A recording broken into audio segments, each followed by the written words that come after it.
ரூ. 4,00,000 குடுத்து இந்த ஹேண்ட்பேக்க வாங்குறதுல என்ன இருக்குங்க? அந்த ரூ. 4,00,000 உள்ள வைக்கிறதுக்கு கூட நம்மகிட்ட இருக்காது போல இருக்கு. இதெல்லாம் பிராண்டட் வேன் ஹூட்டேன் பேரெல்லாம் விதவிதமா வச்சுட்டு, அப்புறம் டெஸ்லா கார். அதோட ஃபீச்சர்ஸ்லாம் பார்த்தா நம்ம நார்மல் கார்ல இருக்கிற மாரி தான் இருக்கும். கொஞ்சம் சாஃப்ட் என்ஜின் இருக்கும். அவ்வளோதான். அதுக்குள்ள சாஃப்ட்டா குஷன்ஸ் இருக்கும். இந்த ஷூஸ் எல்லாம் 2,00,000 3,00,000 கார் 2,00,00,000 10,00,00,000 வாட்ச்சு அவ்வளோ கோடி. ட்ரெஸ்ஸு அதில ஒண்ணுமே இருக்காது அந்த ட்ரெஸ்ஸில. நம்ம போக வேண்டிய டெஸ்டினேஷன் என்னன்றது நம்மளுக்கு தெரியும். அது எந்த கார்ல போனா என்ன? 10,00,00,000 கார்ல போனா என்ன? 10,00,000 கார்ல போனா என்ன? நம்மளுக்கு தேவை அதோட டெஸ்டினேஷன் தான். அதே தான் பிராண்ட பார்க்காதீங்க எல்லா இடத்துலயுமே. ஆக்சுவலா பிராண்டுன்ற பேர்ல சைனால பண்ணி தான் எல்லாமே வருது. இப்படி ஒரு ஹைப் எல்லாம் உருவாக்குறது இந்த யூத பிண்டாரிகள் தான். எல்லா இடத்துலயும்.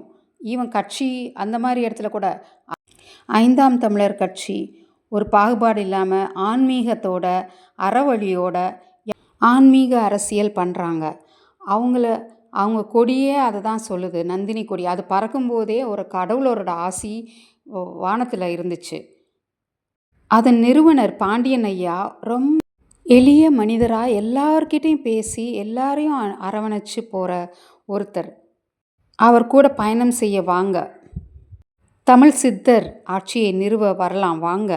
எல்லாருக்கும் எல்லாம் சமன்ற ஒரு தத்துவத்த சொல்ற ஒரே கட்சி 5ஆம் தமிழர் கட்சி மட்டும்தான். 5ஆம் யுக கட்சி மட்டும்தான். வெற்றிவேல் வீரவேல்.